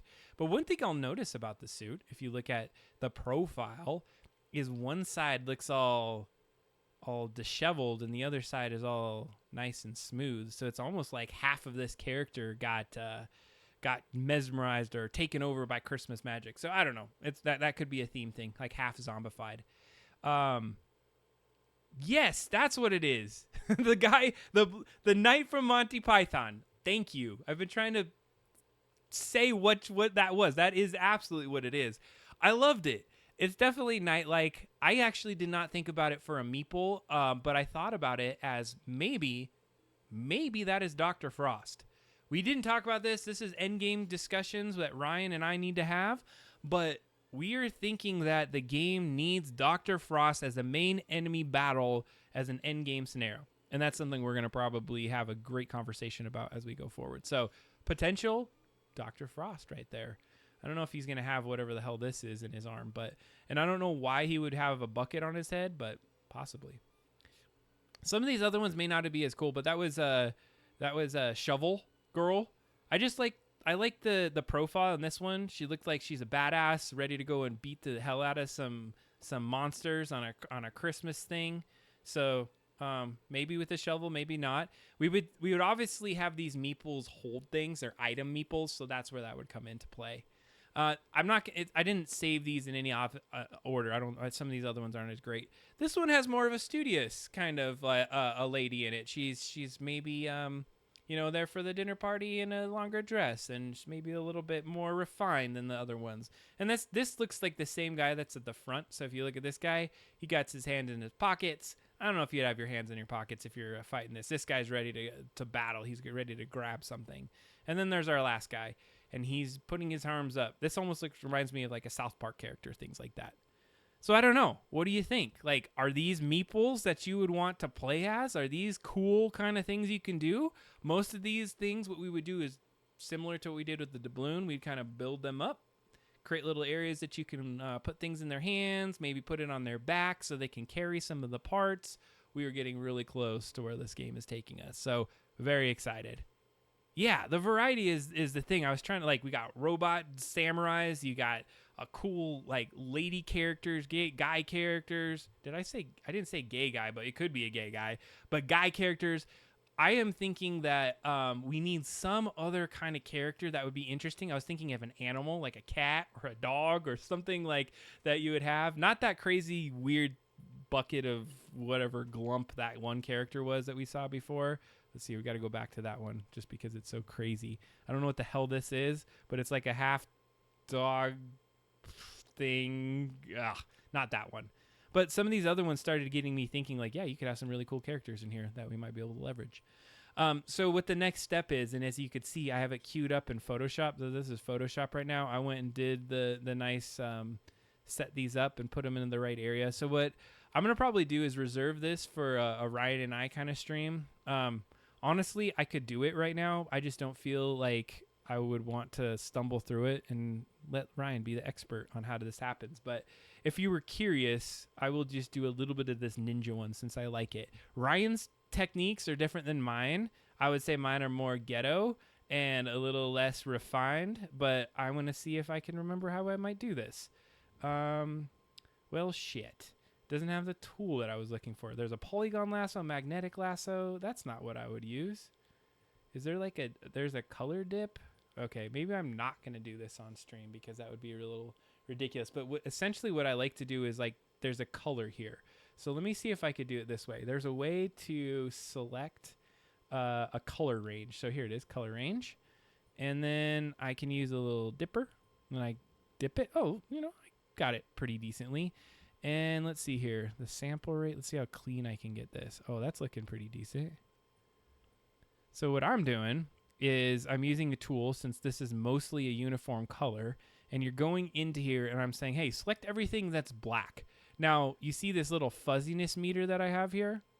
And what you'll notice is that sometimes this is not true black all the way through. There's some gradients, and you can look on this left-hand side. I don't know if you can see it on stream, but it's very dark in the lower left-hand corner, and then it goes to a very light color in the upper right-hand corner. And so that does create a little bit of issue, and so we're just kind of saying, hey, try to get as much of the black, but here you have a little bit of a range that you can select it in. I'll go ahead and hit OK, and for the most part, I selected black. What I would do, my ghetto way to do this, is I would just add another layer. Man, I feel like I haven't been in this tool for way too long because I don't even know how to add another. Oh, here it is. They change it to a plus sign. And then what I could do is drop in a color. Just drop in black here. And if I take this back layer away, I have a generally, okay, so generally black kind of color, but you're going to see you can kind of see through it in certain areas. That indicates to me that I selected not everything black, and so it kind of is a little back and forth. But you got a point. I've been able to cut this out. I've been able to do a little bit of work. What I would probably do next, and because I'm kind of messing up right now, is I would want to select, see if I could do it this way. I would select the color range. I think I can do the opposite of that one. All right, that's not going to work. There was this tool that I used to use. It was like a drop selector, and it used to be in this bucket. I thought it was in that bucket. Oh, maybe it's in here. Eyedropper tool. See, this is why I shouldn't have done this. I shouldn't have done it live on stream, especially when I haven't been in here, because there's some different tool sets that they've been able to put in here. So usually what you can do is say, hey, click this, select as much of it, and tell me how fuzzy you want to do it. But what I would go ahead and do next is I would try to clean this up, get it as dark as possible, get it exactly black. We'd go over into Illustrator and then be able to trace it out, and we have basically the character that I can start to pull out. Some things that I would consider doing, though, in this case, is I would probably use some of the eraser tools, and I would take out some of these samurai things. Even though they're cool, we could go ahead and create the items that these meeples would be holding, so I wouldn't necessarily need to bring that in there. So you just want to get a rough thing. Honestly, I think that changes the whole dynamic of it. Those two little things makes it look like a sweet samurai to just a little boring robot man or girl or AI guy. All right, so we got our general ideas on what we're going to do with the meeples. What we'll do is we're going to probably select, I don't know, maybe 6 or 7 different meeples, and then you can have a bunch of different things like that. Yeah, it does look like a monk. I could see that. It reminds me of something. It's like what's the thing from that animated movie? God, I feel like I am so not hitting on being able to pull words and things out of my head today. But there was that movie that came out with like a robot that was the medical robot, and he go help all these people. That's what it reminds me of right now. Or kind of like a skull, maybe. Okay. So one of the things I was talking about earlier, too, so we're going to go ahead and put to rest the meeple thing. E.T. is a chess piece. Yeah, it would be. All right. As I wanted to talk about a game, and actually 2 games, same kind of title. Yeah, Big Hero 6. Thank you. Gosh, how did I knew there was a number in there. I was going to say something like 5 Hero 7 or something stupid. But let's go to the workbench because I want to talk about something for a second. I want to show you some of the pieces and parts of a game that came out. We're going to check in on the doubloon in a minute. Baymax! Hell yeah, you got to pull it out. There you go. All right, so what we're going to do is we're going to look at 2 games that had some inspirato, if you will, for our ChatGPT game. And I wanted to just show you because there was a concept that got built on, and it's not our game. But the concept is similar to how our game is, and I love it because it's a team-based concept. It's the idea of co-op. We really like the idea of co-op. So let's go take a look.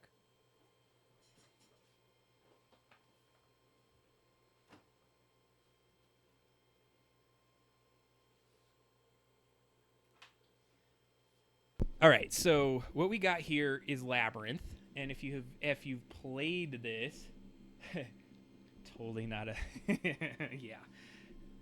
I don't know. Has anybody played this game, Labyrinth? I mean, who's out there? Let's see. Okay, there's something with the GoPro now where I can't just like swap away from it and come back to it. I have to like turn it on and off every time, which is really annoying. I'm gonna have to play with that and see if there's a setting to keep this thing awake. But Labyrinth is a game that we found a while ago. I can't remember what it was that got us into Labyrinth, but it's basically a puzzle game. And so let's open it up and just take a quick look at how it's set up, because you can see it's not exactly how our game is set up, but we want to think about it.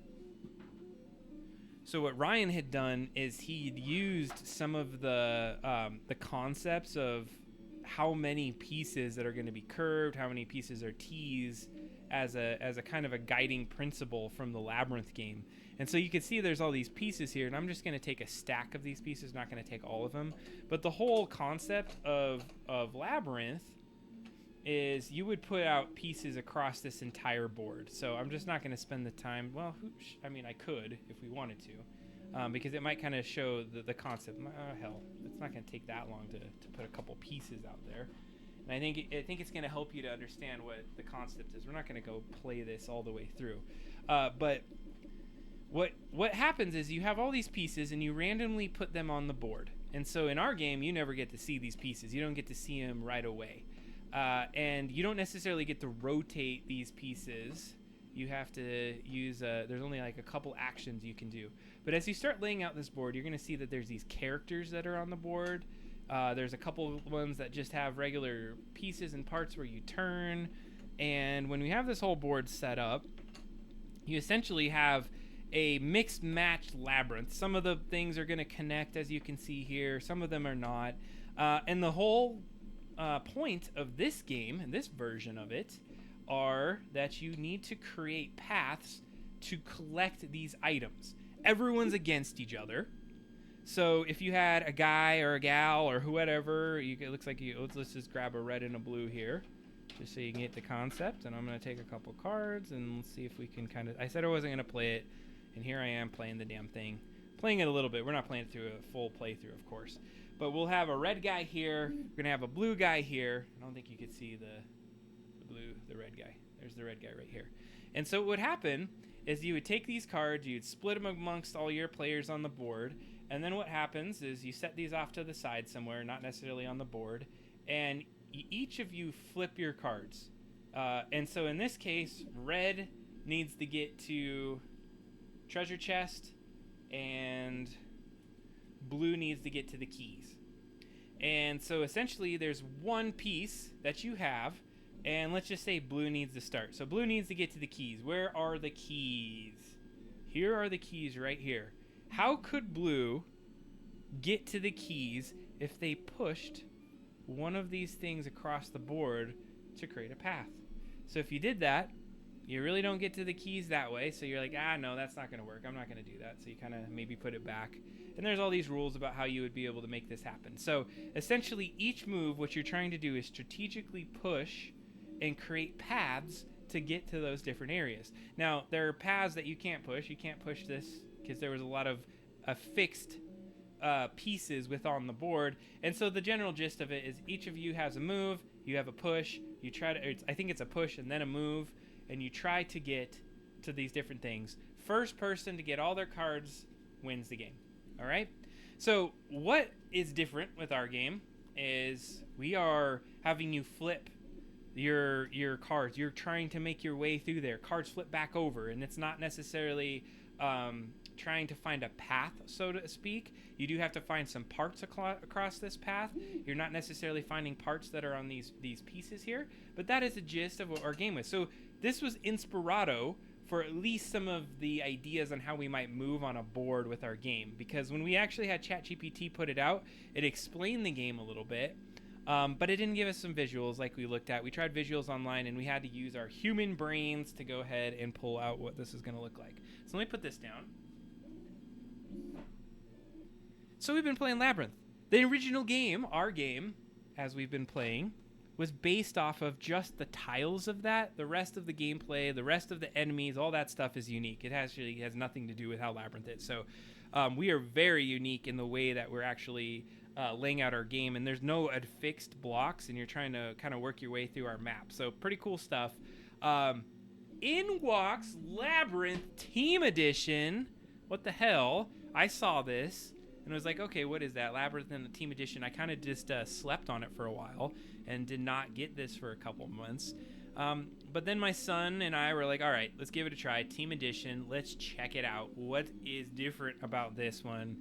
And this is when I started to realize the opportunities we have with our game, because it is definitely not like our game, but it gave me some ideas, and it gave me some ways that we might be able to get to our end game scenario, which has been the big part of what we've been trying to do with our game.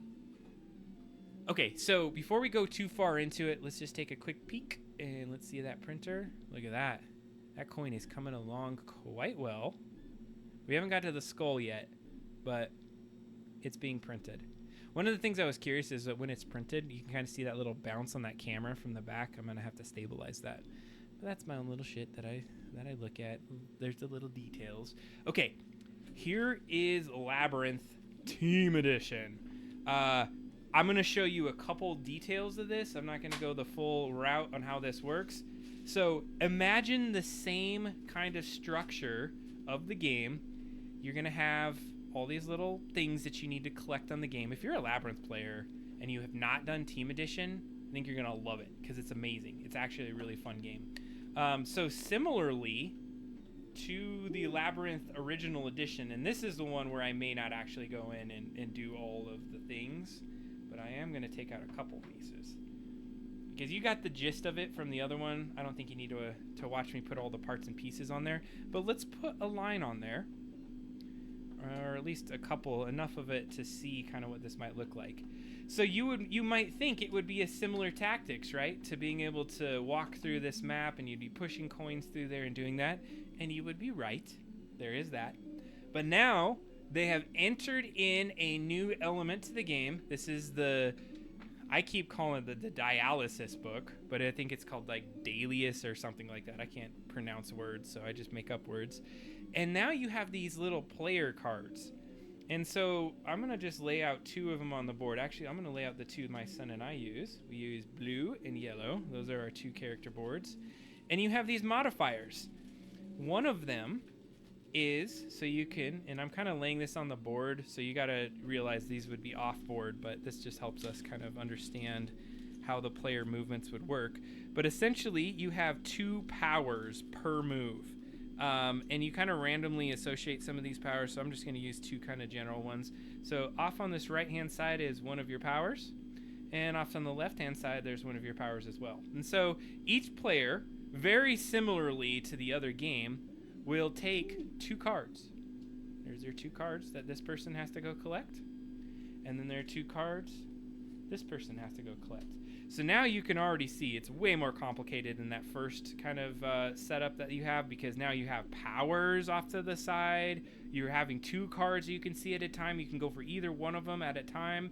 And essentially what happens is every turn, 1 page of the dialysis book, Dalius book, gets turned.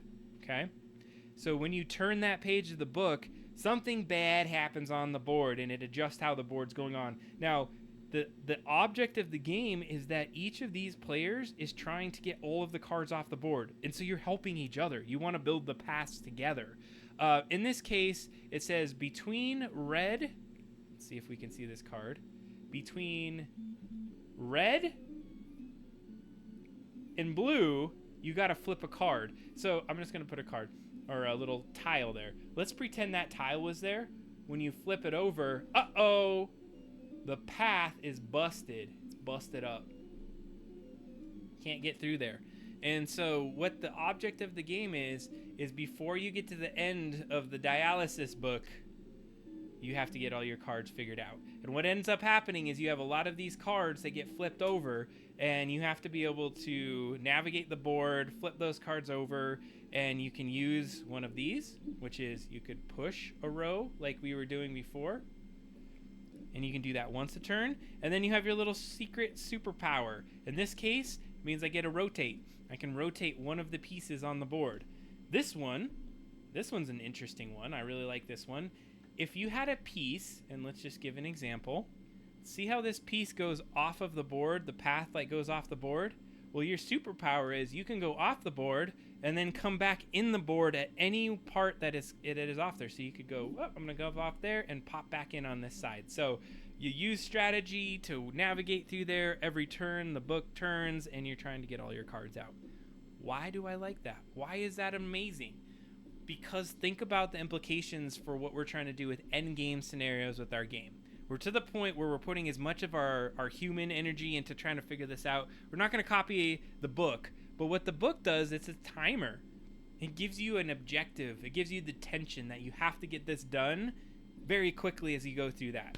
So what could that tension be as far as we go? And it could be kind of something like, you know, at midnight on the 25th of December is when it kicks over and Uber Santa comes out, and that's actually Dr. Frost, or something happens in that regard.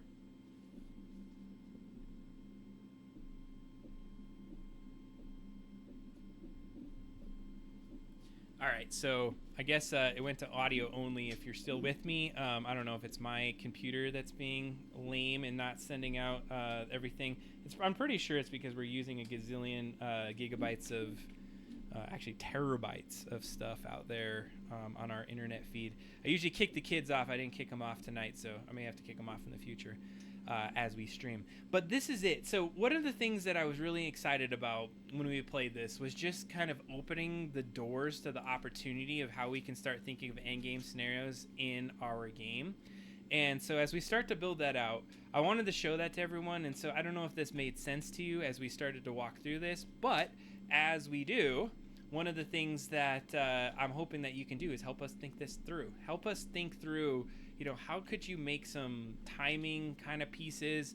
And I'm going to throw this board down here. Let me get this all squared away so that you can see our game board and we can talk through some of these last pieces. We'll check in on the 3D print, and then once that's done, I think we're going to be calling it an evening, ladies and gentlemen. We appreciate you coming out tonight. Even just watching silly old Adam when Ryan's not on the thing, we don't get to vamp off each other. We don't get to talk smack to each other.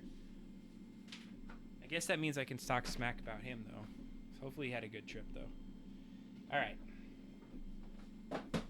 Going back to our game now, and you kind of got some ideas on how Labyrinth worked.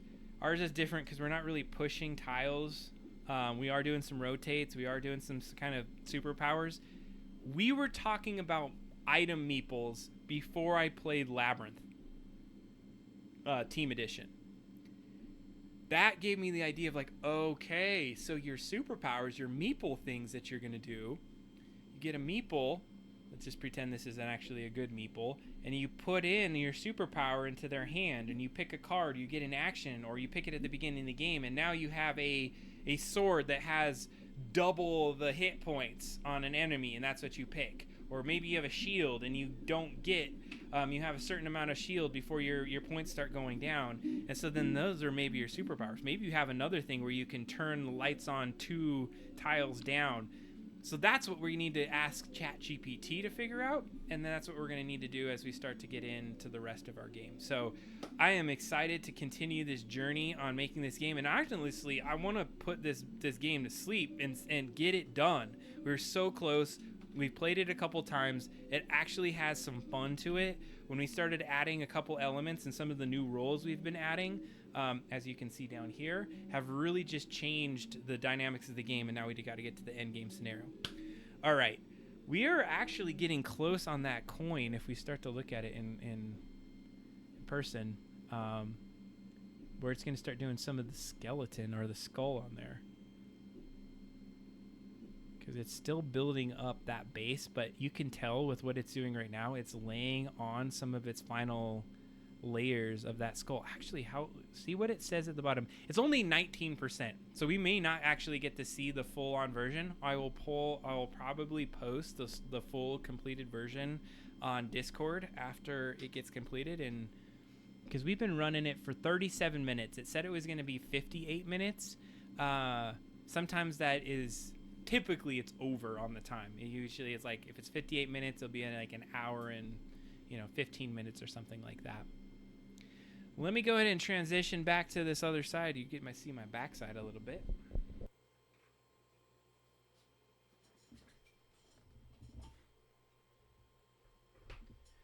All right. Well, I am back on the front side, trying to look through some of these pieces. So one of the things that I really like about how the game has been coming together is the idea that, first of all, the co-op. I love the co-op. That's something that was key to me, is that I definitely like games where you can play against each other, but there's just this different feel when you get a couple people together and you're working together to kind of get this done. So one of the challenges when you start balancing a board game is just getting that right amount of, oh man, I might not make it to the end of this game. So it's really hard, and you got to be strategic in those moments. And so I think Labyrinth, the one that I showed you, the second one, the team one, just nailed some of that. We played it 7 or 8 times at this point, and I'd say we haven't beat it every single time. We get to that last one, and we're a couple moves away. So when we get to what we're doing in terms of balancing the game, I think those items that are going to introduce either too much ease or not enough. So we may have to kind of tune that up. One of the things that we're really excited about is that we know the monsters, if they get to a tile where there's a part, they're going to pick up the part. And you're going to have to fight the monster to be able to get your part, which is going to be a sweet part of how we kind of move things going. So I wanted to just kind of recap some of the pieces that we talked about tonight. So we talked about with Reddit at the beginning, and you obviously got my rant on that. So if you're a Redditor, you may be a little bit more up to speed on what the hell we've been talking about. We had some great participation from everyone in the crowd. Kylia, thanks for jumping in at the last minute there and being able to help us with the doubloon creation. I'm really hoping this is going to work out. And one of the things, too, is if it does work and you want to try a couple other designs, like we have the main skeleton or the skull, if you have some other ones, we can probably create those out. But I know we're on some time constraints, so we want to make sure that gets completed. No, it was all good. You didn't have to make it earlier. I'm actually surprised everyone's hanging out with me tonight. I was like, Solo, Adam, oh man, it's gonna be rough. I had a long ass day. I'm gonna be honest with y'all. It's been a long week, and it's been a long week not only for me but for Heather as well. So it's being able to just like hang out and chill. And so sometimes before you get into these sessions, you're a little tired. You're sitting there. You're like, man, how am I going to bring the energy? How am I going to bring this to the show? Because honestly, I'm just been I'm a guy talking in his room right now. And there's some things in front of me, and everything could go wrong at any minute. But I always end up getting into the mood, and I start talking about things, and I really enjoy being able to show this off. I'm a little disappointed with my own internet tonight. According to the metrics, it's 7%. Yeah, 7% dropped frames. Yeah, and so, man, there's so many times I want to continue streaming. I have not been able to join a lot of your streams lately, Kylia. I have not been able to stream my own streams lately, and I really want to play games. I want to do these things, but I'm zapped on energy, or I'm traveling all the time. So one of the developments that Ryan and I have been talking about, and I think this is a good time to talk about a little bit, is like, what are we going to do with the show? We've been running for, I don't know, over a year now. We've been filling in the in-betweens with like video games, and then there's the talk show part. This seems to be the headliner. It's something, oh man, you had to shelve the podcast for a bit. I was going to ask you about that. That's something that we were... Yeah, need more time and sleep. I get you there. We're going to try to tune up the show a little bit because, to be honest, like Ryan Higley and I are super busy. We have families. We have, my kids are upstairs right now. They probably love to hang out with their dad a little bit more. There's so much work and other things I do. Like, this is my one escape, though. It's one of those escapes from just the reality of life. And, I grew up working in creative endeavors all of my life. And now I'm in a way different kind of place in my career where it's very much leadership and moving people forward. And I do not get to flex that creative muscle a lot of time. That's where I felt like, so far behind on Photoshop just a little bit ago, because I used to just rock that every single day. That was like a tool that I loved and I would use. And then, Ryan took the path of continuing his MFA and started to work. He works for this awesome company in New Zealand. He does all this work and creative kind of endeavors throughout his days, and I love that. And this is my flex to be able to get in there and start to play with that. So it's fun to be able to be here with y'all and just vibe on being creative. So to extend that, it's also helped me at work. I gotta be honest, being able to talk for hours on end without, my brain does not know what I'm going to say next. My mouth is just saying the things that are coming out as I talk right here. But what I know is that it helps me at work to be a little bit more fluid in what I say and how I say it, for some reason, because I'm practicing it so much. But I also like to kind of extend the show in a couple different directions. So that's something that we're going to continue working at. One of the things that's going to probably happen as I start moving forward is we're keeping this spot. Adam and Ryan show Thursday nights, every other Thursday is on deck for sure. We have Adam and Ryan games every other Thursday if we can kind of swing that. But if I'm traveling a lot, I'm going to probably have a mobile kit where I might be able to do just some more kind of talking through things, maybe doing a couple creative endeavors, working with some AI. I might focus it a little bit towards something else. I feel like I do so much with the Chat GPT, and it's like, it's hard to use words to explain how good this is in terms of what it can do to change your life. And what I mean by that is there are so many little things that I used to do at work that would take me forever. I love to textually create an email that gets exactly, with conciseness and brevity, my point across to people. And sometimes that would take like an hour. And I can't take an hour to answer an email when my inbox is full of like 100 emails that are flagged and I need to move through things. And so using AI to say, okay, here's the concept. I got all the details for you. I'm not cheating. Here's the thing that I need you to help me kind of structure. Okay, yeah, that's a pretty good version of where I need to move with it and to be able to spit it out there. If you do any of that kind of stuff at your work, if you have any kind of thing that you need to write, you have a partner there. It's like Clippy from back in the days of Windows, all cracked out on some super drug. They're like the what's that one. It's oh shit, it was just on my head. I'm not good with things tonight, but it's the one where the guy, he eats the little pill and then Limitless. It's like Limitless. There's so much you could do with it. And as you can see, we built a game with it. We've been building a game with it. We've been able to write little stories with it. We're going to continue it. Clippy on bath salts. Hell yeah. But on the good side of bath salts, before you get crazy and you start to eat homeless people's faces and stuff, that side of it. But here's the thing. I got a couple of you in there. Like, what do you like listening to? Like, what's the cool parts of this that are like, oh yeah, I resonate with that. Obviously we're building things. We could go and I can say, hey, check it out. Here's the nozzle. And we're watching a little thing happen right now. Like, this is cool. The whole stream, by the way, started because of this camera angle. Well, not this exact one, but all I wanted to do was have a kill switch for my 3D printer when I was at work because I thought it would start a fire.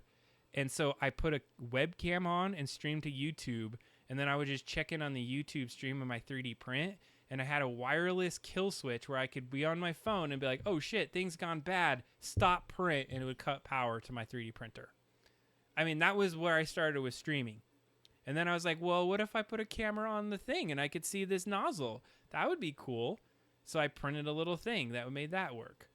And then I kept building on it. I'm like, well, what if I put a camera over here where I could talk to people and we could do that? And then what if I had another camera that has a GoPro? And then before long, I had a bazillion different cameras, all these different things that were able to make a show. And so Ryan showed up one day and said, let's go stream. Let's go get this thing rolling. And that's how we got to where we're at today. Thank you. The reactions to current events and news are fun and engaging. Thank you. That's some good feedback. We did find that. If you watch the earlier parts of the show that we did, we used to transition to gaming and everyone would drop off when we go straight into gaming. So we just said, this is the talk show portion.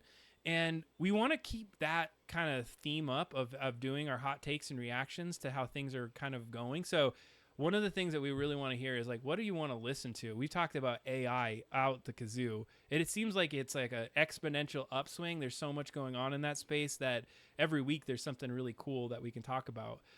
We feel like we're just holding on the cusp of that. There's so much going on. We're getting to the political side of this now. How are they going to govern it? How is this going to be something that doesn't just take over the future? I mean, are we at our last step of evolution? If you want to go down the philosophical path that we always do, because, what's next? Are we recreating ourselves in the next 10 years and into some sort of AI robot kind of things? I don't know. Those are the kind of fun things that we like to take that path down. And I'm telling you, Ryan Higley and I, this is just how we hang out. We would basically have a talk show between us because we would argue and we would have discourse and we would talk about these things. And that's why we're bringing it here to everyone today. So, I feel like I've vamped a lot tonight. I feel like we've had a lot of great conversation, and I really appreciate the participation. It's always good to have everyone out there. One of the things that I'm excited that I had was this project that just dropped in my lap, like out of all of the days to say, hey, here's a thing that I might consider wanting, and here she is just saying, hey, I need some stencils. And the stencils could still be on the rails. I can tell you that for sure. But I really like this concept of having these little 3D printed somethings on the back. And if you're able to make that work, Kylia, then that could be something that would really be awesome. But I feel like I've vamped enough. I feel like I said enough for tonight. Thank you for joining us. Join us for Adam and Ryan show next time we're here. I believe that we're all going to be on on the we're going to be together next time. Ryan should be in town. Maybe Ryan was able to even see some of this and some of that smack talking that I was talking about with him. No, actually, Ryan and I are really good, and we enjoy to chide at each other. That's the fun part of having a friendship like that, is that we can challenge each other, and he challenges the shit out of me sometimes in the same way, back and forth. So thanks for joining the show tonight. Can you show the doubloon one more time? Yes, I can. There is the doubloon coming together. Just got home. You got to show Nick. Yes, you got to show him. So you're seeing it printed in real time right now. So we're getting those edges printed out. It says it's at 38%, and we're at 49 minutes. And I think what's going to take the longer part of this is the intricacy that you have on there. So if we zoom out and you can kind of see the coin, that's what it looks like at scale. I didn't leave our little goat on there, which is really supposed to be polar plague bear. But it's coming along good. I really like this idea. I literally had this idea right before the show. You could see right there on the nozzle, there's a little bit of that, little bit of filament that got stuck on there. But something will definitely work. Hey, what is that cool thing that you have on your chat when you say things, Kylea? Do I say your name right, by the way? Sometimes I'm like super conscious and I'm like, oh man, I'm not saying it the right way. But when you chat, there's like a little key or something that's in the upper right-hand corner. It must mean that you're like an Uber Twitcher. All right. Hopefully you got enough on that. Thank you so much for joining us tonight. We will see you next time on the Adam and Ryan Show with Adam and Ryan. So peace out. Have a good night, everyone.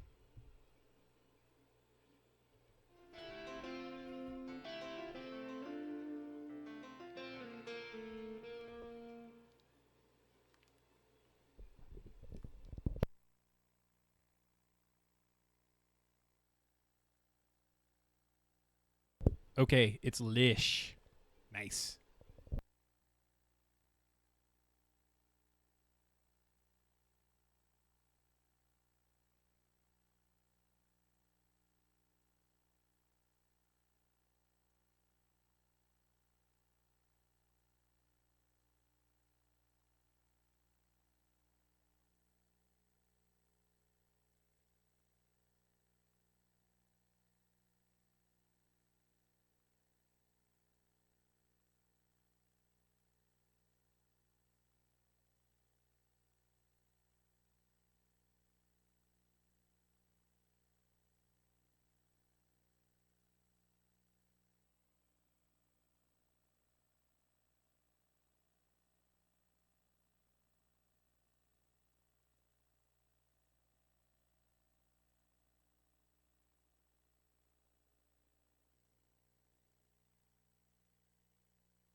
Yeah.